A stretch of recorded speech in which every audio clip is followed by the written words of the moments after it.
রাজধানীর বিভিন্ন সড়কে ফ্লাইওভার ও মেট্রো রেলের কাজ চলায় তীব্র যানজট। ভোগান্তিতে নগরবাসী অফ পিক আওয়ারে কাজ করার পরামর্শ। অষ্টম বেতন কাঠামোর অসঙ্গতি দূর করার দাবিতে পাবলিক বিশ্ববিদ্যালয়গুলোতে তৃতীয় দিনের মতো চলছে শিক্ষকদের কর্মবিরতি। তালা ঝুলছে শ্রেণীকক্ষগুলোতে। ঋণ ও আমানতের সুদের হার কমানোর সিদ্ধান্ত রাষ্ট্রায়ত্ত বাণিজ্যিক ব্যাংকগুলোর।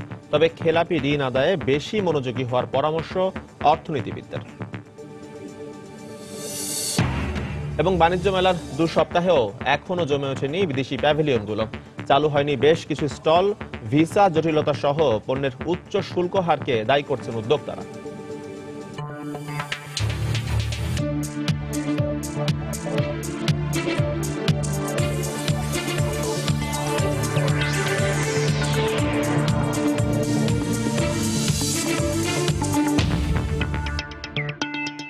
দেখছিলেন শিরোনাম। আমন্ত্রণ জানাচ্ছি দেশ ও দেশের বাইরের অর্থ বাণিজ্যের নানা খবর নিয়ে আমাদের নিয়মিত আয়োজন এই সময়ের বাণিজ্য। আর আপনাদের সঙ্গে রয়েছে আমি এজি মাহমুদ।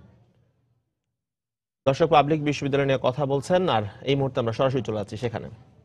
আমরা তো কোনো কথা বলতে পারবো না, বাট আমরা আমাদের আগ্রহ প্রকাশ করেছি। আমরা জানি যে মাননীয় প্রধানমন্ত্রীর সাথে যদি আমরা কথা বলতে পারি, আমাদের যে সমস্যার ব্যাপারটা যেটা আছে, যেটা নিয়ে আমরা আন্দোলন করছি, এবং এটার সমাধানটা খুব সহজ হয়ে যাবে, এটা আমরা নিশ্চিত আছি।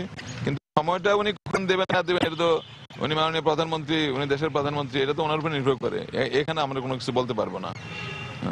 আরেকটা প্রশ্ন আপনি যেটা করলেন, যে ওইটা তো আমি কোনো কিছু বলতে পারবো না, কারণ এখানে আমরা সমাধান চাই। আমরা আসলে সত্যিকার অর্থে আমরা যেহেতু শিক্ষক, আমরা ছেলে মেয়েদের পড়াশোনা যাতে কোনো বিঘ্ন না হয়, কোনোভাবে ক্ষতি, সেজন্য কিন্তু আজকে আমরা 8 মাস পরে কিন্তু আমরা এই কর্মবিরতিতে গিয়েছি, আমরা ক্লাস বিরতিতে গিয়েছি। আপনারা জানেন যে ঢাকা বিশ্ববিদ্যালয়ে যে পূর্ব নির্ধারিত পরীক্ষা যেগুলো আছে এগুলো চলছে, কিন্তু অন্যান্য জায়গায় আমরা স্বাধীনতা দিয়ে দিচ্ছি যে এটা পরীক্ষা নেবেন কি না নেবেন, এটা ডিসাইড করবেন আঞ্চলিকভাবে। তো এক্ষেত্রে আমরা যে জিনিসটা যাচ্ছি, যে একটা দ্রুত সমাধান আমরা চাই। আমরা ছেলে মেয়েদেরকে ক্লাসের বাইরে রেখে আমরা আন্দোলন করব বা আমরা ক্লাসে যাবো না, এটা কিন্তু আমরা চাচ্ছি না। তো এই ব্যাপারে মাননীয় প্রধানমন্ত্রীকে আমি দেখলাম যে খুব কনসার্ন। উনি যে বক্তৃতা দিলেন পরশুদিন, উনি ছেলে মেয়েদের পড়াশোনার ব্যাপারে সাংঘাতিকভাবে উনি কনসার্ন, যাতে ছেলে মেয়েদের পড়াশোনা বিঘ্নিত না হয়।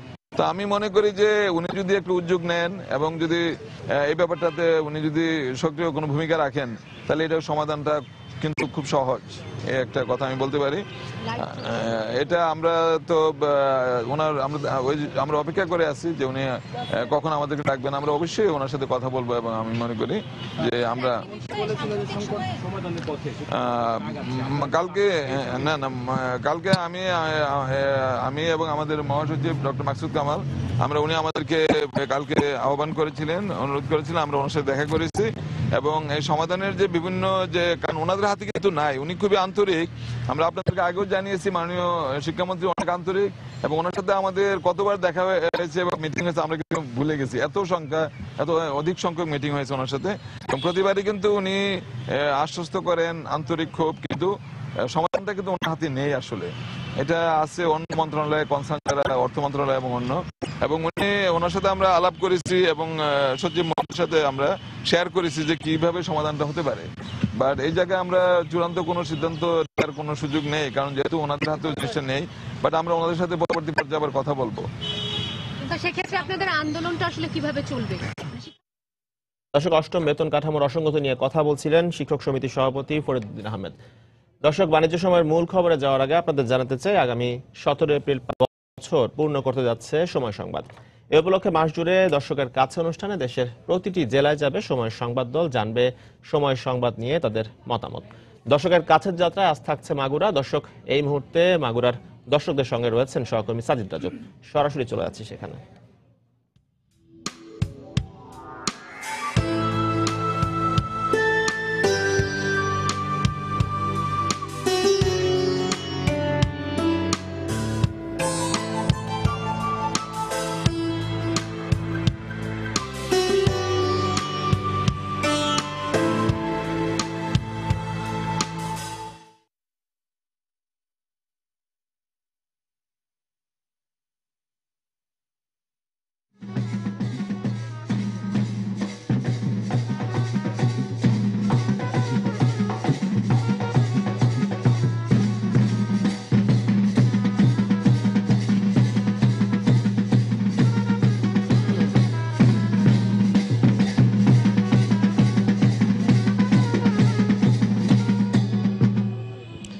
সময় টেলিভিশনের পঞ্চম প্রতিষ্ঠা বার্ষিকী আগামী 17 এপ্রিল। গত 5 বছরে সময় টেলিভিশন তার দর্শকদের যেসব অনুষ্ঠান এবং খবর দেখিয়েছে সেসব দর্শকের কাছে কেমন লেগেছে এবং দর্শকের মনে সময় টেলিভিশন গত 5 বছরে কতটা জায়গা পেয়েছে সেসব প্রশ্নের উত্তর খুঁজতে আমরা যাচ্ছি প্রতিটি জেলায় এবং জানার চেষ্টা করছি প্রতিটি দর্শকের মনের কথা।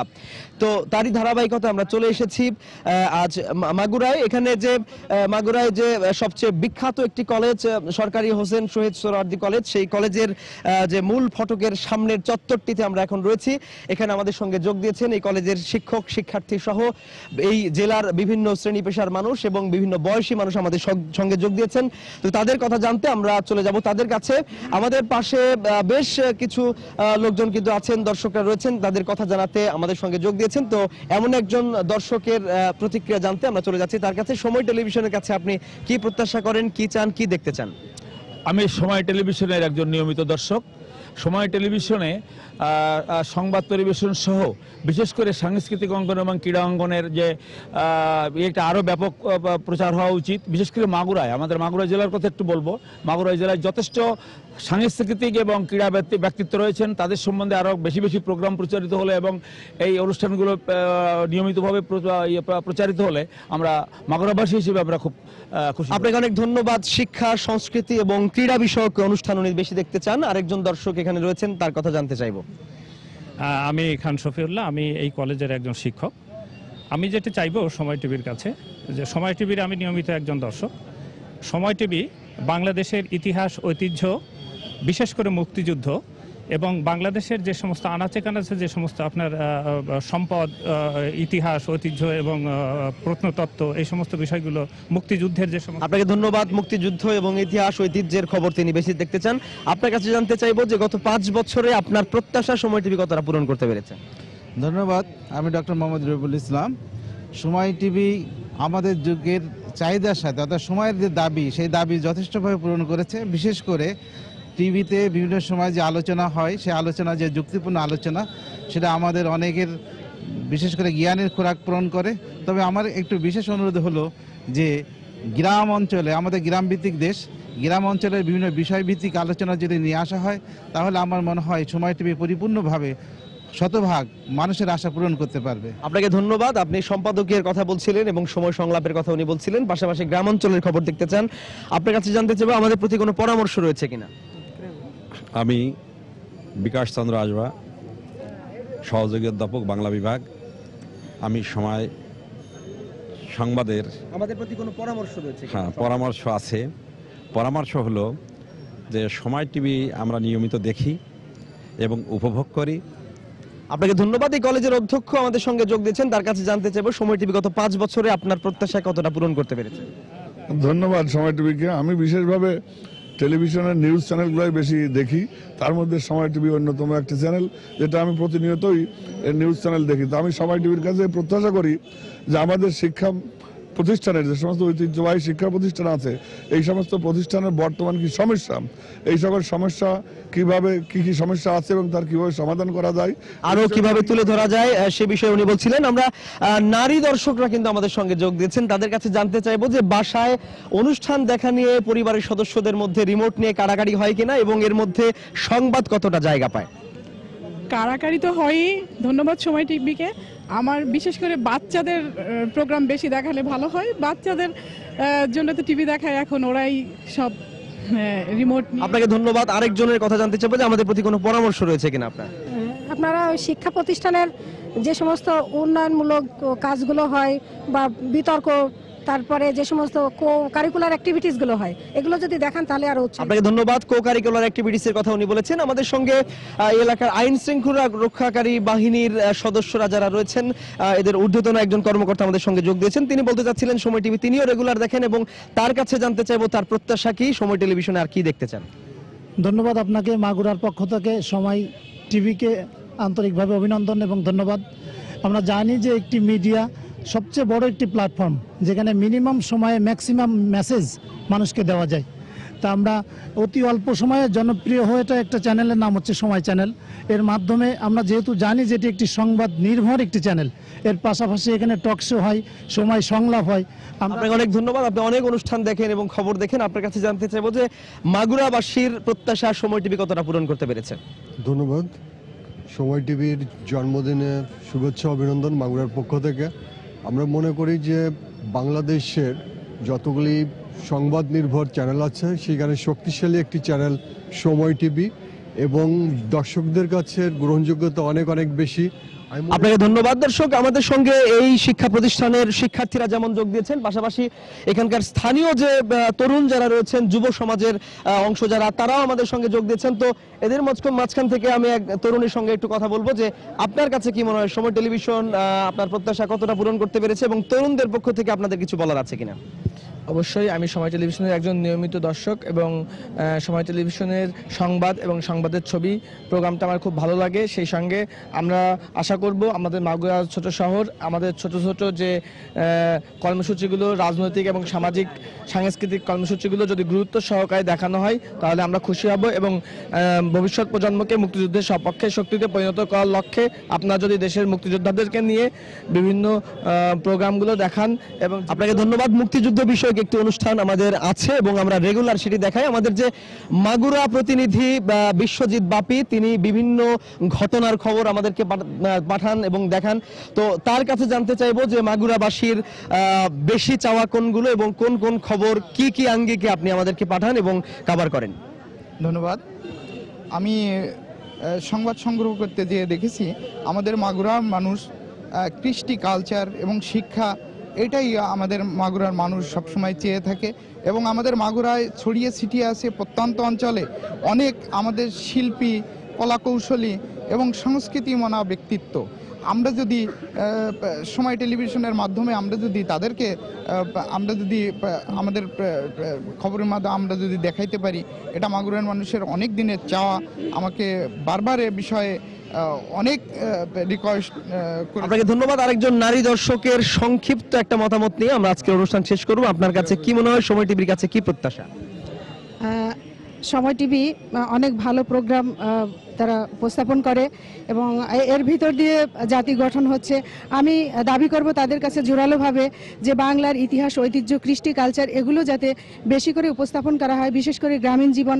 আরেকটি বলবো আমি ইতিহাসের শিক্ষক হিসাবে যে মুক্তিযুদ্ধ ভিত্তিক অনুষ্ঠানগুলো বেশি প্রচার করে আমরা আমাদের সেই শহীদদের প্রতি এবং তাদের প্রতি সত্য আবেগ ধারণ করে যাতে আমরা জাতিকে আরও উচ্চতার দিকে নিয়ে যেতে পারি, এইটুক যেমন আছে বড় প্রত্যাশা, তেমন আরও আছে যে আমরা ভারতীয় চ্যানেলগুলোর প্রতি আমরা তাকিয়ে থাকি নাটক কিংবা বাচ্চাদের প্রোগ্রামের জন্য।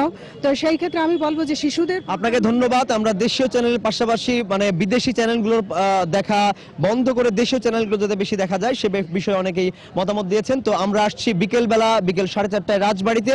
রাজবাড়ির দর্শক, আপনারা আপনাদের মতামত দিয়ে তৈরি থাকুন। আমরা সংবাদ দল আসছি আপনার কাছে। সে পর্যন্ত সবাই ভালো থাকবেন, সুস্থ থাকবেন, সবার জন্য শুভকামনা।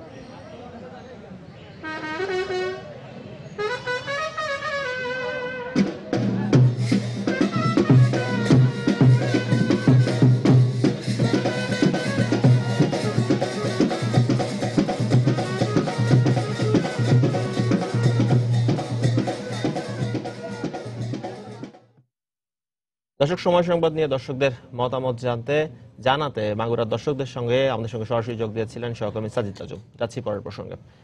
যানজট কমাতে ফ্লাইওভার ও মেট্রো রেলের মতো বিভিন্ন উন্নয়নমূলক কাজ চলছে রাজধানীর বিভিন্ন সড়কে। এর ফলে বেড়েছে যানজট। রাস্তায় ঘন্টার পর ঘন্টা জটে আটকে নাভিশ্বাস উঠছে নগরবাসীর। তাই দুর্ভোগ কমাতে নির্মাণ সংস্থাগুলোকে অফ পিক আওয়ারে কাজ করার অনুরোধ ট্রাফিক বিভাগের। আর সেবা সংস্থাগুলোর সমন্বয় ও বিকল্প সড়ক ব্যবহারের পরামর্শ দিয়েছেন যোগাযোগ বিশেষজ্ঞরা। বিস্তারিত জানাচ্ছেন শেখ জায়েদ। ভয়াবহ যানজট থেকে রাজধানীবাসীকে রেহাই দিতেই ফ্লাইওভার ও মেট্রো রেলের মতো প্রকল্প হাতে নিয়েছে সরকার। বিভিন্ন প্রকল্পের নির্মাণ কাজ চলছে মহানগর জুড়ে, কিন্তু মরার উপর খাড়ার ঘা হয়ে যেন দাঁড়িয়েছে নির্মাণ কাজের ফলে সৃষ্ট অতিরিক্ত যানজট। এইসব কাজ করার আগে নিশ্চয়ই আমাদের বিকল্প কোনো পন্থা সরকারের অবলম্বন করা উচিত। প্রত্যেকটা রোডে মোটামুটি জ্যাম, যেদিকে কাজ হচ্ছে। 7 রাস্তার থেকে এই মগবাজারটা পাড়ি দিতে 3 থেকে 4 ঘন্টা সময় লাগে। পুলিশের ট্রাফিক বিভাগ ও প্রকল্প সংশ্লিষ্টরা জানিয়েছেন, উন্নয়ন বিড়ম্বনা কমাতে অফ পিক আওয়ার ও ছুটির দিনে বেশি কাজ করার উপর জোর দেওয়া হচ্ছে। পুলিশকে অনুরোধ করেছি যে আমাদের যে পোর্শনগুলিতে আপাতত কাজ হচ্ছে সেখানে যেন সাইড ক্লিয়ার করে লেনগুলি ওপেন রাখা যায়, যাতে করে ট্রান্সপোর্ট মুভমেন্টটা সুবিধা হয়। অফ পিক আওয়ারকে ব্যবহার করে কাজ করতে বলি, তারাও চেষ্টা করছেন যে খুব দ্রুত কাজ শেষ করে মার্চের মধ্যে এটাকে উদ্বোধন করা। মেট্রো রেলের কাজ শুক্র শনিবারে করার বিষয়ে তারা সিদ্ধান্ত নিয়েছেন। তাড়াতাড়ি কাজ করতে গেলে অনেক সময় পিক আওয়ারকেও ব্যবহার করতে হয়, সেক্ষেত্রে জনগণকে এইটুকু মেনে নিতেই হবে। অবশ্য বিকল্প সড়ক ব্যবহার এবং সমন্বয়ের মাধ্যমে কার্যকর ব্যবস্থা গ্রহণের পরামর্শ এই যোগাযোগ বিশেষজ্ঞের। ওনারা ডাইভার্ট করে কিন্তু মিরপুর রোডে নিয়ে যেতে পারে, এটা হলো একটা। আর এটা হলো ছোট গাড়ির সংখ্যা আপনার কমায় দিতে হবে। ডিটিসিকে করা হয়েছে এই সমন্বয়গুলো করার জন্য। এটা তারা যাতে খুব স্ট্রং হাতে এবং অত্যন্ত আমি বলবো প্ল্যানিং ওয়েতে এই সমন্বয়টা করে। ভবিষ্যতে কোনো প্রকল্প কাজ শুরুর আগেই ট্রাফিক পরিকল্পনা গ্রহণেরও পরামর্শ দিয়েছেন তিনি। শেখ জায়েদ, সময় সংবাদ, ঢাকা।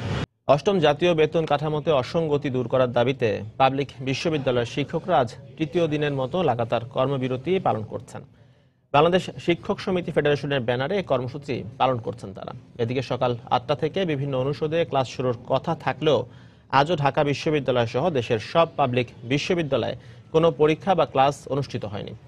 শিক্ষার্থীরাও শিক্ষকদের এই দাবির প্রতি সমর্থন জানিয়ে শিক্ষার সুষ্ঠু পরিবেশ নিশ্চিত করার আহ্বান জানান। নতুন বেতন কাঠামোতে সিলেকশন গ্রেড বহাল ও বেতন বৈষম্য নিরসনের দাবিতে বিশ্ববিদ্যালয়ের শিক্ষকরা গত 8 মাস ধরেই আন্দোলন করে আসছেন।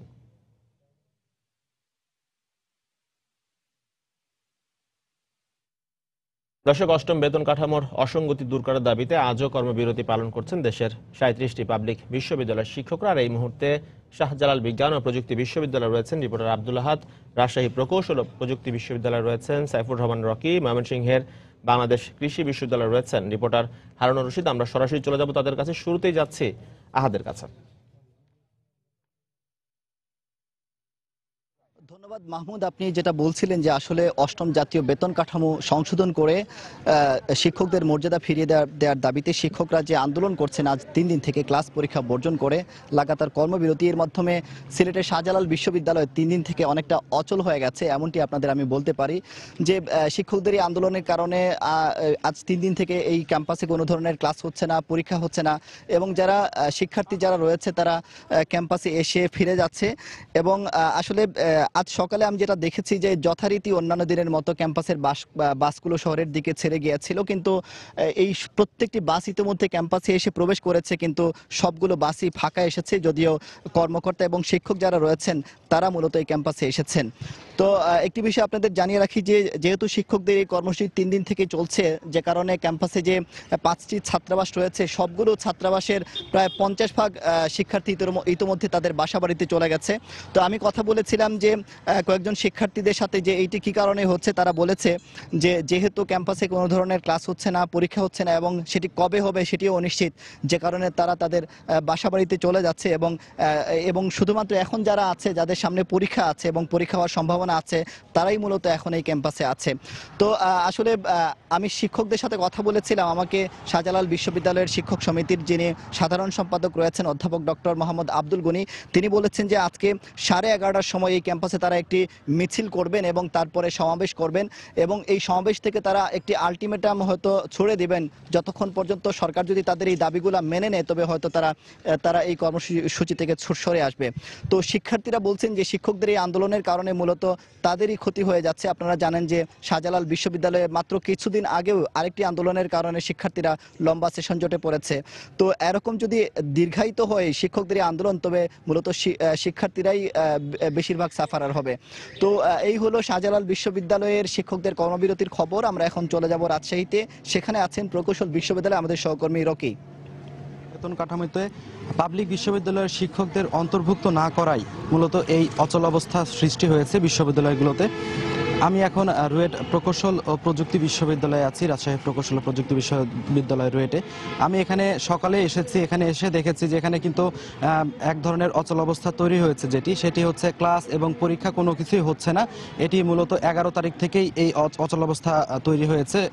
আমি এখানে এসে শিক্ষকদের সাথে কথা বলেছি, তারা মূলত যেটি বলছেন যে এই অষ্টম জাতীয় বেতন কাঠামোতে তাদেরকে অন্তর্ভুক্ত না করা পর্যন্ত তারা কিন্তু তাদের এই কর্মসূচি চালিয়ে যাবে। আমরা এখানে এসে কয়েকজন শিক্ষার্থীদের সাথে কথা বলেছিলাম, তারা যেটি বলছেন যে এই ক্লাস পরীক্ষা না হওয়ার ফলে তারা কিন্তু এক ধরনের সেশন জটের আশঙ্কা করছেন। তো মূলত এই বিষয়টি নিয়েও আমি এখানকার শিক্ষকদের সাথে কথা বলেছি, শিক্ষক প্রতিনিধিদের সাথে কথা বলেছি। তারা মূলত বলছেন যে অচল অবস্থা তৈরি হয়েছে সেটি হয়তো তারা ছুটির দিনে ক্লাস নিয়ে এই অবস্থার সংকটটা দূর করবেন, তবে আন্দোলন থেকে তারা কিন্তু এখন পিছনে মানে যাওয়ার কোনো সম্ভাবনা এখন পর্যন্ত তাদের মধ্যে নেই, এমনটি তারা বলছেন। এছাড়া কিন্তু আমি প্রশাসনিক যে কাজকর্ম সেটি কিন্তু স্বাভাবিকভাবে চলতে দেখেছি। আমার পেছনে অনেক শিক্ষার্থী আছে, তারাই এই কথাগুলো বলছিলেন যে তারা আজকেও ক্যাম্পাসে এসেছেন স্বাভাবিক অন্য দিনের মতন, কিন্তু তারা কিন্তু কোনো ধরনের ক্লাস বা পরীক্ষা দিতে পারছেন না এই সংকটের জন্য। তো এই অচল অবস্থা কিন্তু রাজশাহী প্রকৌশল ও প্রযুক্তি বিশ্ববিদ্যালয়ের পাশাপাশি আমাদের রাজশাহী বিশ্ববিদ্যালয়ে একই অবস্থা আছে, যদিও এখানে কিন্তু এখন পর্যন্ত শীতকালীন ছুটির জন্য সেখানে আন্দোলন সেরকম চলছে না। তবে সেখানকার শিক্ষকদের সাথেও আমাদের কথা হয়েছে, তারা মূলত বলছেন যে বাংলাদেশ শিক্ষক ফেডারেশনের যে কেন্দ্রীয় কর্মসূচি, সে কর্মসূচি তারা কিন্তু ততদিন পর্যন্ত চালিয়ে যাবেন যতদিন এই অষ্টম জাতীয় বেতন কাঠামোতে তাদেরকে অন্তর্ভুক্ত না করা হবে। তাদেরকে প্রথম দিকে আশ্বাস দিল, কিন্তু তারা এটি না দেওয়ার ফলে তারা কিন্তু আরো কঠোর কর্মসূচি দিতেও কিন্তু তারা দ্বিধা করবেন না, এমনটাই তারা বলছিলেন। তো এই ছিল আমার কাছে রাজশাহী প্রকৌশল ও প্রযুক্তি বিশ্ববিদ্যালয় থেকে এই শিক্ষকদের কর্মসূচির সর্বশেষ খবর। এখন আমি চলে যাচ্ছি ময়মনসিংহে, সেখানে আছেন আমাদের সহকর্মী হারুনুর রশিদ, তিনি জানাবেন সেখানকার খবর। রাজশাহীর মতো ময়মনসিংহের বাংলাদেশ কৃষি বিশ্ববিদ্যালয়ে শিক্ষকদের ধর্মঘটের কারণে আসলে ক্লাস পরীক্ষা বন্ধ রয়েছে। সকাল থেকে আমরা অবস্থান করছি বাংলাদেশ কৃষি বিশ্ববিদ্যালয়ে, যেখানে সকাল 8টা থেকে ক্লাস শুরু হওয়ার কথা এবং একটানা 5টা পর্যন্ত ক্লাস পরীক্ষা এবং গবেষণা কার্যক্রম চলার কথা। আমরা সকাল থেকে দেখতে পাচ্ছি যে এই বিশ্ববিদ্যালয়ে আসলে ক্লাস পরীক্ষা বন্ধ রয়েছে, আর শিক্ষার্থীদের উপস্থিতি অনেকটা কম। আসলে আমরা আজকে শিক্ষার্থীদের তেমন উপস্থিতি দেখিনি, আর শিক্ষকরাও যারা আসছেন তারা অলস সময় পার করছেন। আমরা দেখেছি যে বিভিন্ন শিক্ষকরা কথা বলে আড্ডা দিয়ে তাদের সময় পার করছেন। তো আমি শিক্ষকদের সাথে কথা বলেছি, তারা যেটা বলছেন যে আসলে আজকে অনির্দিষ্ট ধর্মঘটের 3য় দিন চলছে। এ বিষয়ে করণীয় নির্ধারণে বাংলাদেশ কৃষি বিশ্ববিদ্যালয়ের শিক্ষক সমিতির একটি বৈঠক ডাকা হয়েছে, যেটি একটু পরেই শুরু হওয়ার কথা, 11:30টায় শুরু হবে এবং এখানে আন্দোলনের পরবর্তী করণীয় সম্পর্কে তারা কথা বলবেন। এবং একটি বিষয়ে বিশেষ করে এই মিটিংয়ে আলোচনা হতে পারে, সেটি আমরা জানতে পেরেছি যে আসলে বিশ্ববিদ্যালয়ের বিভিন্ন সেমিস্টারের এখন ফাইনাল পরীক্ষা চলছে। বেশ কয়েকটি সেমিস্টারের 1-2টি করে ফাইনাল পরীক্ষা শেষ হয়েছে এবং আর কয়েকটি পরীক্ষা রয়েছে। তো এই বিষয়গুলো নিয়ে আলোচনা হবে যে তারা আসলে এই ধর্মঘটের মধ্যেও এই যাদের ফাইনাল পরীক্ষা চলছে সেই পরীক্ষাগুলো তারা নিয়ে এই সেমিস্টারটি শেষ করে দিতে পারেন কিনা, এই বিষয়টি আজকের মিটিংয়ে আলোচিত হবে। এবং যদি সাধারণ শিক্ষকদের সমর্থনে এটি আসলে সংখ্যাগরিষ্ঠতা পায় এবং সবার সিদ্ধান্ত হয়, তাহলে যে সেমিস্টার ফাইনাল পরীক্ষা রয়েছে সেই ফাইনাল পরীক্ষা তারা শেষ করতে পারেন এই আন্দোলনের মধ্যেও। এছাড়া অন্যান্য যে কার্যক্রম, ক্লাস এবং গবেষণা কার্যক্রম, সেটি বন্ধ রয়েছে। এবং আমরা জানতে পেরেছি কিছুক্ষণের মধ্যে সমাজতান্ত্রিক ছাত্রফ্রন্ট শিক্ষকদের যে দাবি রয়েছে সেই দাবির পক্ষে তারা একটি মানববন্ধন করবে, যেটি কিছুক্ষণের মধ্যেই শুরু হবে।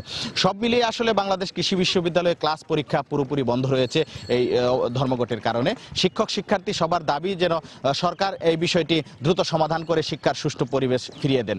তো এই ছিল আসলে বাংলাদেশ কৃষি বিশ্ববিদ্যালয় থেকে শিক্ষকদের ধর্মঘটের সর্বশেষ খবর। ফিরে যাচ্ছি স্টুডিওতে। এজি দর্শক, অষ্টম বেতন কাঠামোর অসঙ্গতি দূর করার দাবিতে আজও কর্মবিরতি পালন করছেন দেশের 37টি পাবলিক বিশ্ববিদ্যালয়ের শিক্ষকরা। সেসব খবরাখবর জানাতে শাহজালাল বিজ্ঞান ও প্রযুক্তি বিশ্ববিদ্যালয় থেকে আব্দুল হাদ, রাজশাহী প্রকৌশল প্রযুক্তি বিশ্ববিদ্যালয় থেকে সাইফুর রহমান রকি এবং ময়মনসিংহের বাংলাদেশ কৃষি বিশ্ববিদ্যালয় থেকে আমাদের সঙ্গে সরাসরি যোগ দিয়েছিলেন সহকর্মী হারুনুর রশিদ।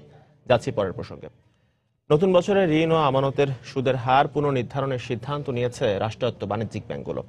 ঋণের ক্ষেত্রে সর্বোচ্চ 2% এবং আমানতে 1% সুদ কমানো হবে, যা বিনিয়োগ বাড়াতে ভূমিকা রাখবে বলেই মনে করছে প্রতিষ্ঠানগুলো।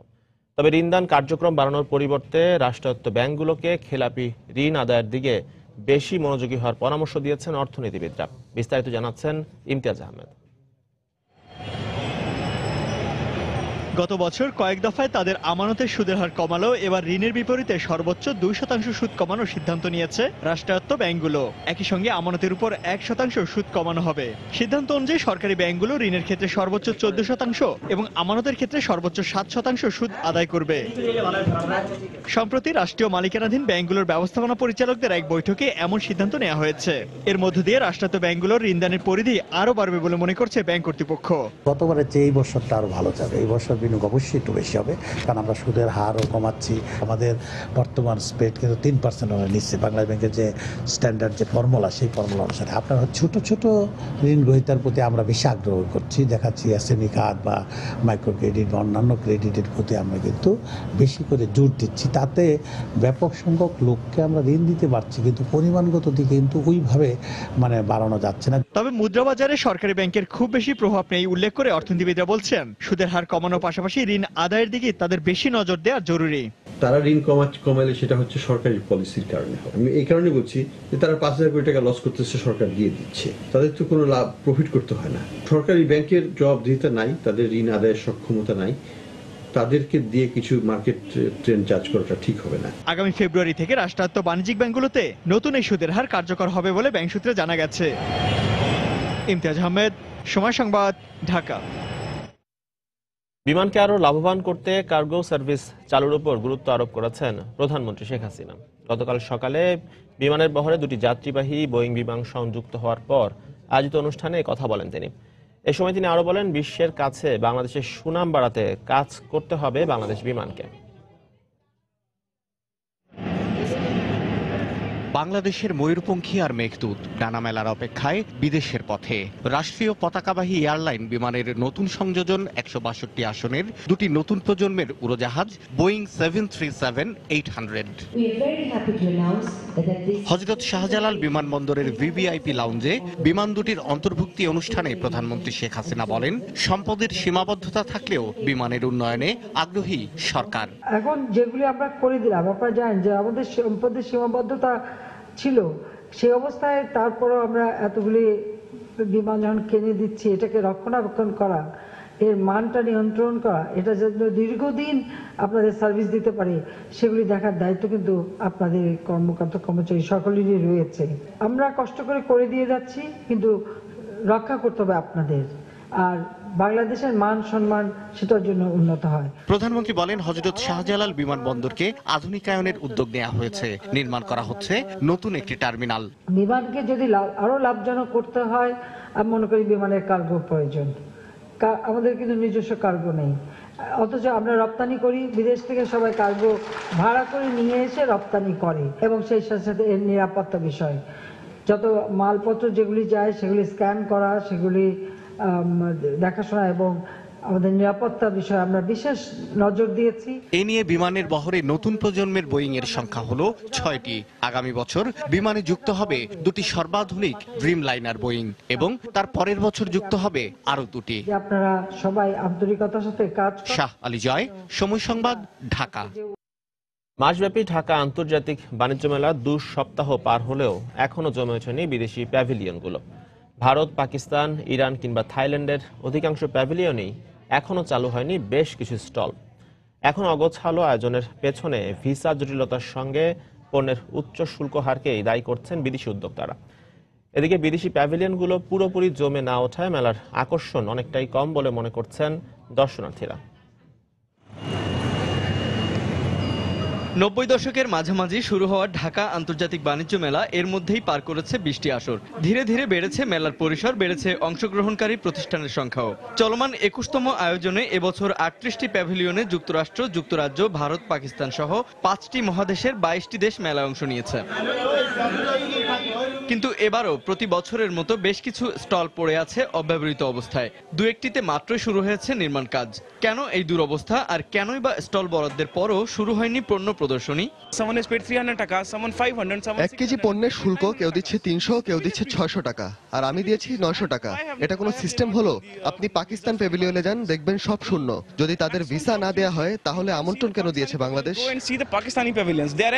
এই স্টলই শুরু হচ্ছে গত শুক্রবার থেকে। থেকে। এখনো কাস্টমসে মাল আটকে আছে, 3 গুণ টাকা দিয়ে মালগুলো ছাড়ানো লাগছে। এর মধ্যেও অনেক প্রতিষ্ঠান মেলে ধরেছেন বাহারি পণ্যের পসরা। ভারত পাকিস্তানের পোশাক, ইরানের কার্পেট আর গহনা সামগ্রীর পাশাপাশি মেলায় চাহিদা রয়েছে সব বিদেশি পণ্যেরই। যদিও সব স্টল চালু না হওয়ায় পণ্য পছন্দের ক্ষেত্রে বঞ্চিত হচ্ছেন বলেও আক্ষেপ রয়েছে ক্রেতাদের। চাহিদা মতো প্রোডাক্টগুলো পাচ্ছি না বিভিন্ন দেশের। স্টলগুলো সঠিক টাইমে রেডি হলে আমরা বিভিন্ন দেশের আরো বেশি প্রোডাক্ট পেতাম। বাইরের দেশে গেলে যে এরকম ভালো পণ্যগুলো পাওয়া যায়, বাংলাদেশে সেই মানে মানটা আসলে সেই মানের পণ্যগুলো আসে না। এটা তো ইন্টারন্যাশনাল ফেয়ার, এই জন্যই তো বিদেশি পণ্যটা মানুষ একটু কিনতে আসে, যদি আনকমন কিছু পেয়ে যায় এই জন্য। তবে শিগগিরই পরিস্থিতি স্বাভাবিক হবে, বাণিজ্য মেলাও ফিরে পাবে জমজমাট পরিবেশ, এমন প্রত্যাশাও রয়েছে সবার মধ্যে। জুবাইর ফয়সাল, সময় সংবাদ, ঢাকা। 2021 সালের মধ্যে জিডিপির 5% প্রযুক্তি খাত থেকে সংগ্রহের লক্ষ্যমাত্রা নির্ধারণ করেছে তথ্য ও যোগাযোগ প্রযুক্তি মন্ত্রণালয়। মঙ্গলবার বাংলাদেশ কম্পিউটার কাউন্সিল মিলনায়তনে মিট দ্য প্রেসে কথা বলেন তথ্য ও যোগাযোগ প্রযুক্তি প্রতিমন্ত্রী জুনায়েদ আহমেদ পলক। তিনি বলেন, মামলা জট কমাতে বিচার বিভাগকে ডিজিটাল করার পরিকল্পনা রয়েছে সরকারের। আমরা $1 বিলিয়ন ছিলাম 18 সাল পর্যন্ত, কিন্তু আমরা 21 সালে যে আমরা $5 বিলিয়ন এক্সপোর্টের লক্ষ্যমাত্রা নিয়ে এগিয়ে যাচ্ছে, যেটা আমাদের দেশের 5% জিডিপি। এই 30 লাখ মামলায় আমাদের যে সলিউশনগুলো আছে, যে কম্পোনেন্টগুলো আমরা করছি, যেমন কোর্ট, আপনি যেমন ধরেন আমি বলি, যদি 164 কিংবা 161 যদি একজন বিচারককে লিপিবদ্ধ করতে হয় হাতে লিখে, আপনি চিন্তা করেন এটি দুটা সমস্যা। একটা হচ্ছে বিচারক কিন্তু কিছু মিস করতে পারেন, জাস্ট শুধু ধরেন এটা আমরা ডিজিটাল ডিভাইস ব্যবহার করি, খুব সহজে তার ভিডিও, অডিও সবকিছু রেকর্ড করে রাখতে পারি। স্বাস্থ্য খাতের উন্নয়ন বাদ দিয়ে কোনো উন্নয়ন পরিকল্পনা বাস্তবায়ন সম্ভব নয় বলে মন্তব্য করেছেন স্বাস্থ্য সচিব মঞ্জুরুল ইসলাম।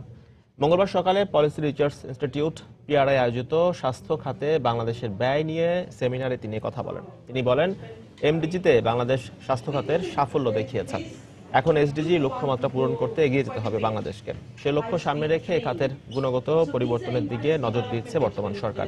সেমিনারে মূল প্রবন্ধ বলা হয়, স্বাস্থ্য খাতে প্রতিবেশী দেশের তুলনায় এখন বাংলাদেশের বরাদ্দ কম, যার মধ্যে উন্নয়ন ব্যয়ের চেয়ে অনুন্নয়ন ব্যয় বেশি। তাই উন্নয়ন ব্যয় বাড়ানোর সুপারিশ তুলে ধরা হয়।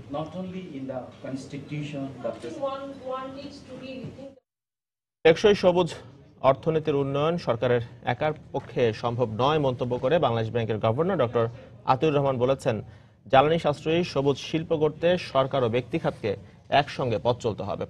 রপ্তানি প্রবৃদ্ধি বাড়াতে বাংলাদেশ ব্যাংক সবুজ পণ্য উৎপাদনে গুরুত্ব দিচ্ছে উল্লেখ করে তিনি আরো বলেন, সবুজ পণ্যের জন্য বস্ত্র ও চামড়া খাতকে নিজস্ব তহবিল থেকে স্বল্প সুদে $200 মিলিয়ন ঋণ দেওয়া হবে। মঙ্গলবার সকালে রাজধানীর সোনারগাঁও হোটেলে Bangladesh solar and renewable energy association আয়োজিত green finance for sustainable development শীর্ষক সেমিনারে বাংলাদেশ ব্যাংকের গভর্নর এসব কথা বলেন। এই সময় গভর্নর সরকারকেও বাজেটে সবুজ পণ্যের জন্য সব ধরনের শুল্কমুক্ত সুবিধা বহাল রাখার অনুরোধ জানান। পরে নবায়নযোগ্য জ্বালানি খাতে বাণিজ্যিক বিনিয়োগে ব্যাংকগুলোকে সুদের হার কমানোর পাশাপাশি অর্থায়ন বাড়ানোর আহ্বান জানান এ খাতের উদ্যোক্তারা।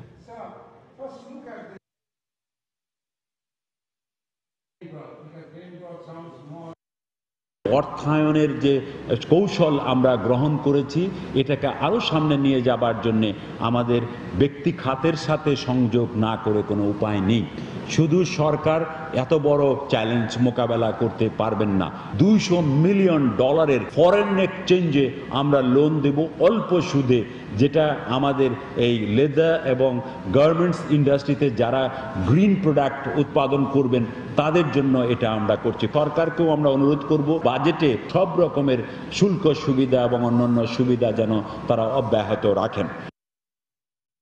দর্শক, রাজধানীর খিলক্ষেতে ইন্টারন্যাশনাল কনভেনশন সিটিতে আন্তর্জাতিক শিল্প মেলা গ্যাপ এক্সপো 2016 শুরু হয়েছে। উদ্বোধনী অনুষ্ঠানে প্রধান অতিথি হিসেবে উপস্থিত রয়েছেন শিল্পমন্ত্রী আমির হোসেন আমু, আর এই মুহূর্তে সেখানে রয়েছেন আমাদের সহকর্মী কামরুল হাসান সবুজ।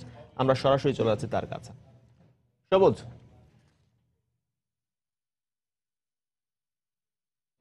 জি, বসুন্ধরা বাড়িধারা যে কনভেনশন সেন্টার আছে, সেই কনভেনশন 4 দিন ব্যাপী একটি মেলার আয়োজন করা হয়েছে গ্যাপ এক্সপো 2016 নামে, এবং এইটার ভেতরে কিন্তু আরো 3টি মেলা একসাথে মিলে এই আয়োজনটা করা হয়েছে, যেগুলো যে মেলাতে প্রদর্শন করা হচ্ছে পোশাক শিল্প তৈরি পোশাক শিল্পের দরকারি অ্যাক্সেসরিজ পণ্যগুলো এবং বিভিন্ন দরকারি জিনিস, এবং এটার সাথে এই মেলাটা কিছুক্ষণ আগে শিল্পমন্ত্রী আমির হোসেন আমু উদ্বোধন করেছেন এবং এখানে বিশ্বের প্রায় 30টি দেশের 300টির বেশি স্টল অংশ নিয়েছে এবং তারা তাদের বিভিন্ন ধরনের প্রোডাক্ট, অর্থাৎ এই পোশাক খাতকে এগিয়ে নিতে গেলে যেগুলো দরকার হয় সেই সব ধরনের প্রোডাক্ট কিন্তু এখানে মোটামুটি পাওয়া যাচ্ছে। এখানে জাপান, কোরিয়া, তাইওয়ান, চীন, ভারত, হংকং, সিঙ্গাপুর এবং এইসব দেশের যে পোশাক খাতের যে উদ্ভাবনী পণ্যগুলো আছে সেগুলো নিয়ে কিন্তু এখানে এই মেলাটি বসেছে। সুনাম আছে এই মেলার গার্মেন্ট টেক বাংলাদেশ 2016, এটা 15তম বারের মতো আয়োজন করা হয়েছে এবং yarn and fabric sourcing fair এটা 7ম বারের মতো এবং 7ম বারের মতো আয়োজন করা হয়েছে গ্যাপ এক্সপো 2016 শীর্ষক এই 3টি মেলা নিয়ে কিন্তু এখানে বসেছে এবং 4 দিন ব্যাপী হবে। এবং এখানে আমরা আয়োজকদের পক্ষ থেকে যেটা জানতে পেরেছি সেখানে হচ্ছে বিভিন্ন ধরনের সব ধরনের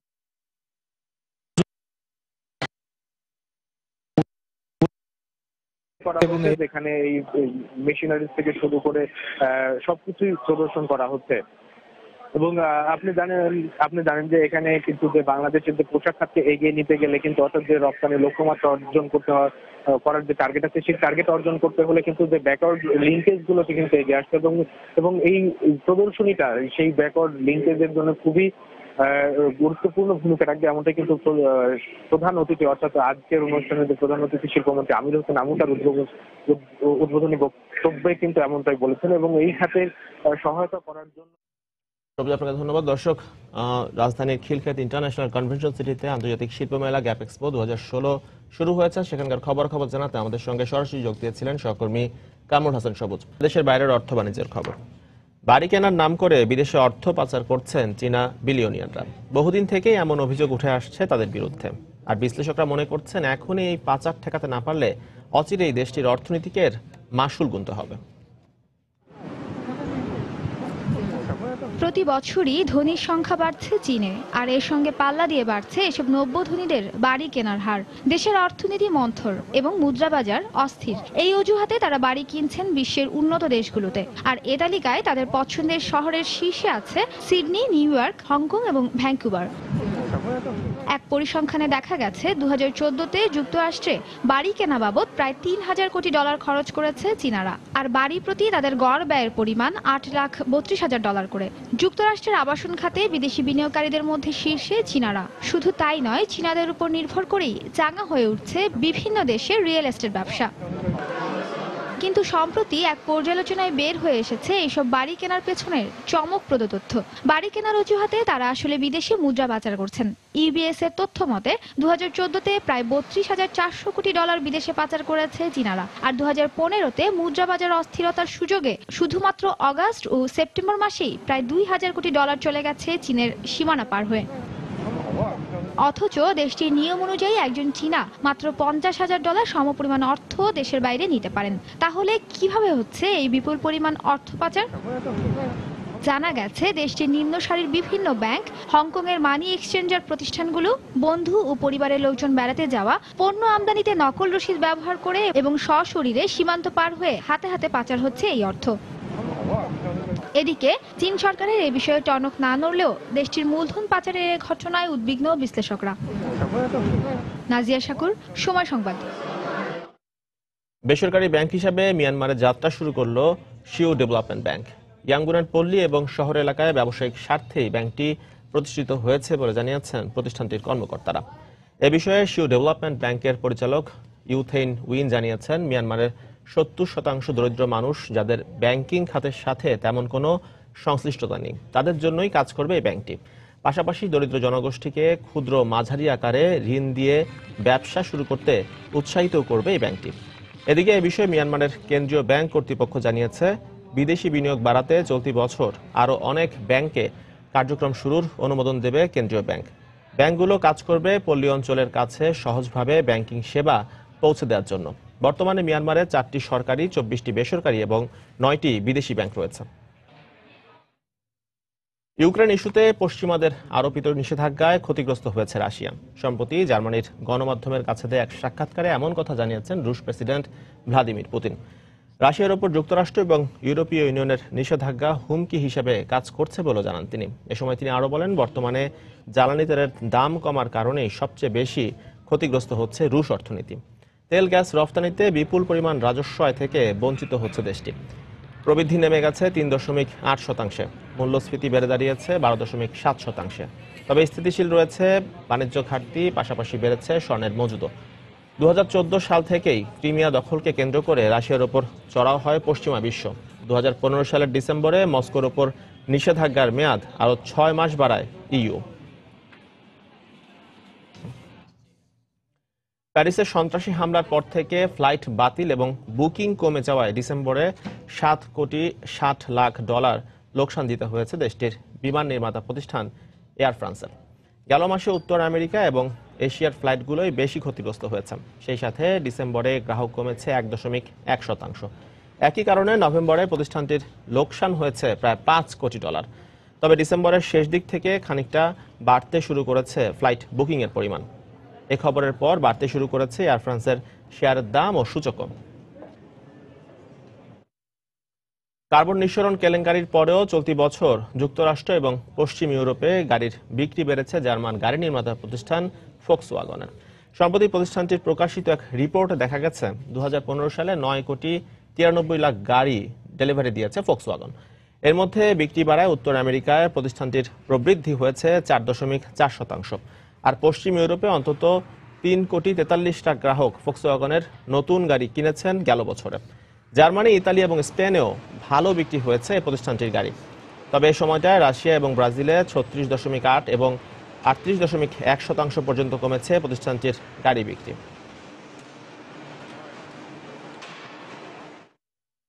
দর্শক, এবারে জানিয়ে দেব ঢাকা স্টক এক্সচেঞ্জের লেনদেন পরিস্থিতি। আমরা চলে যাচ্ছি ডিএসসির ওয়েবসাইটে। দর্শক, দেখতে পাচ্ছি আজ বুধবার ডিএসসিএক্স অর্থাৎ প্রধান সূচকের অবস্থানে এখনো পর্যন্ত 26 পয়েন্ট বেড়ে দাঁড়িয়েছে 4,692 পয়েন্টে। অন্যদিকে ডিএসসিএস অর্থাৎ সরিয়া সূচকের অবস্থান 4 পয়েন্ট বেড়ে দাঁড়িয়েছে এখনো পর্যন্ত 1,126 পয়েন্টে। এবং অন্যদিকে ডিএসসি 30 অর্থাৎ বাছাই সূচকের অবস্থান দেখতে পাচ্ছি 8 পয়েন্ট বেড়ে দাঁড়িয়েছে এখনো পর্যন্ত 1,765 পয়েন্ট। অন্যদিকে এখনো পর্যন্ত ডিএসসিতে লেনদেন হয়েছে দেখতে পাচ্ছি 239 কোটি টাকা শেয়ার এবং মিউচুয়াল ফান্ড। এবং লেনদেন হওয়া প্রতিষ্ঠানগুলোর মধ্যে এখনো পর্যন্ত দাম বেড়েছে 204টির, কমেছে 44টির এবং অপরিবর্তিত রয়েছে 44টি প্রতিষ্ঠানের শেয়ার এবং মিউচুয়াল ফান্ডের দাম। দর্শক, আমরা দেখে নেব টপ 20 শেয়ারের অবস্থা। তালিকার প্রথম অবস্থানে রয়েছে United power generation and distribution company limited, যার সবশেষ লেনদেন মূল্য দেখতে পাচ্ছি 164 টাকা 10 পয়সা। সর্বোচ্চ লেনদেন মূল্য এখনো পর্যন্ত 165 টাকা 50 পয়সা। সর্বনিম্ন লেনদেন মূল্য 161 টাকা 90 পয়সা। পাওয়ার গ্রিড রয়েছে টপ 20 শেয়ারের দ্বিতীয় অবস্থানে, যার সবশেষ লেনদেন মূল্য 53 টাকা 50 পয়সা। সর্বোচ্চ লেনদেন মূল্য 54 টাকা 10 পয়সা। সর্বনিম্ন লেনদেন মূল্য এখনো পর্যন্ত 51 টাকা 40 পয়সা। অন্যদিকে বেক্সিমকো রয়েছে টপ 20 শেয়ারের তৃতীয় অবস্থানে, যার সবশেষ লেনদেন মূল্য 32 টাকা। সর্বোচ্চ লেনদেন মূল্য 32 টাকা 20 পয়সা এবং সর্বনিম্ন লেনদেন মূল্য দেখতে পাচ্ছি 31 টাকা 40 পয়সা। অন্যদিকে ফার কেমিক্যাল ইন্ডাস্ট্রিজ রয়েছে টপ 20 শেয়ারের চতুর্থ অবস্থানে দর্শক, যার সবশেষ লেনদেন মূল্য 32 টাকা 90 পয়সা। সর্বোচ্চ লেনদেন মূল্য 33 টাকা 50 পয়সা। সর্বনিম্ন লেনদেন মূল্য 32 টাকা 50 পয়সা। এমারেল্ড ওয়ার্ল্ড রয়েছে টপ 20 শেয়ারের পঞ্চম অবস্থানে, যার সবশেষ লেনদেন মূল্য 79 টাকা 50 পয়সা। সর্বোচ্চ লেনদেন মূল্য এখনো পর্যন্ত 80 টাকা 60 পয়সা। সর্বনিম্ন লেনদেন মূল্য দেখতে পাচ্ছি 77 টাকা 70 পয়সা। বিবিএস রয়েছে টপ 20 শেয়ারের ষষ্ঠ অবস্থানে দেখতে পাচ্ছি, যার সবশেষ লেনদেন মূল্য দেখতে পাচ্ছি এখনো পর্যন্ত 41 টাকা 90 পয়সা। সর্বোচ্চ লেনদেন মূল্য 42 টাকা 60 পয়সা এবং সর্বনিম্ন লেনদেন মূল্য 41 টাকা 40 পয়সা নিয়ে ষষ্ঠ অবস্থানে রয়েছে বাংলাদেশ বিল্ডিং সিস্টেমস লিমিটেড। পরবর্তী দেখতে পাচ্ছি 7 নম্বর অবস্থানে রয়েছে বেক্সিমকো ফার্মা, যার সবশেষ লেনদেন মূল্য 51 টাকা। সর্বোচ্চ লেনদেন মূল্য 51 টাকা 60 পয়সা এবং সর্বনিম্ন লেনদেন মূল্য 90 টাকা 10 পয়সা। ইউনাইটেড এয়ার রয়েছে টপ 20 শেয়ারের অষ্টম অবস্থানে দেখতে পাচ্ছি, যার সবশেষ লেনদেন মূল্য 7 টাকা 90 পয়সা। সর্বোচ্চ লেনদেন মূল্য 7 টাকা 90 পয়সাই এবং সর্বনিম্ন লেনদেন মূল্য এখনো পর্যন্ত 7 টাকা 20 পয়সা। বিডি থাই রয়েছে টপ 20 শেয়ারের নবম অবস্থানে, যার সবশেষ লেনদেন মূল্য 42 টাকা 90 পয়সা। সর্বোচ্চ লেনদেন মূল্য 43 টাকা 60 পয়সা এবং সর্বনিম্ন লেনদেন মূল্য এখনো পর্যন্ত 42 টাকা 40 পয়সা। অ্যাপোলো ইস্পাত রয়েছে টপ 20 শেয়ারের দশম অবস্থানে দর্শক, যার সবশেষ লেনদেন মূল্য দেখতে পাচ্ছি 19 টাকা 30 পয়সা। সর্বোচ্চ লেনদেন মূল্য এখনো পর্যন্ত 19 টাকা 50 পয়সা এবং সর্বনিম্ন লেনদেন মূল্য এখনো পর্যন্ত দেখতে পাচ্ছি 19 টাকা। দর্শক, শেয়ার বাজারের খবরাখবর শেষ করার আগে দেখে নেব আরেকবার সূচকের অবস্থান। এখনো পর্যন্ত দেখতে পাচ্ছি ডিএসসিএক্স প্রধান সূচকের অবস্থান 26 পয়েন্টের মতো বেড়ে দাঁড়িয়েছে 4,692 পয়েন্ট এবং এখনো পর্যন্ত দর্শক লেনদেন হচ্ছে দেখতে পাচ্ছি 239 কোটি টাকা শেয়ার এবং মিউচুয়াল ফান্ড। দর্শক, এই ছিল আমার কাছে শেয়ার বাজার পরিস্থিতির সবশেষ খবরাখবর। আবারও জানিয়ে দিচ্ছি এ সময়ের বাণিজ্যের শিরোনামগুলো। রাজধানীর বিভিন্ন সড়কে ফ্লাইওভার ও মেট্রো রেলের কাজ চলায় তীব্র যানজট। ভোগান্তিতে নগরবাসী, অফ পিক আওয়ারে কাজ করার পরামর্শ। অষ্টম বেতন কাঠামোর অসঙ্গতি দূর করার দাবিতে পাবলিক বিশ্ববিদ্যালয়গুলোতে তৃতীয় দিনের মতো চলছে শিক্ষকদের কর্মবিরতি। তালা ঝুলছে শ্রেণীকক্ষগুলোতে। ঋণ ও আমানতের সুদের হার কমানোর সিদ্ধান্ত রাষ্ট্রায়ত্ত বাণিজ্যিক ব্যাংকগুলোর। তবে খেলাপি ঋণ আদায়ে বেশি মনোযোগী হওয়ার পরামর্শ অর্থনীতিবিদদের। এবং বাণিজ্য মেলার 2 সপ্তাহেও এখনো জমে ওঠেনি বিদেশি প্যাভিলিয়নগুলো। চালু হয়নি বেশ কিছু স্টল। ভিসা জটিলতা সহ পণ্যের উচ্চ শুল্ক হারকে দায়ী করছেন উদ্যোক্তারা। দর্শক, এই ছিল এই সময় বাণিজ্য। যে কোনো খবর পেতে ভিজিট করুন সময়নিউজ.tv আর সঙ্গেই থাকুন সময়।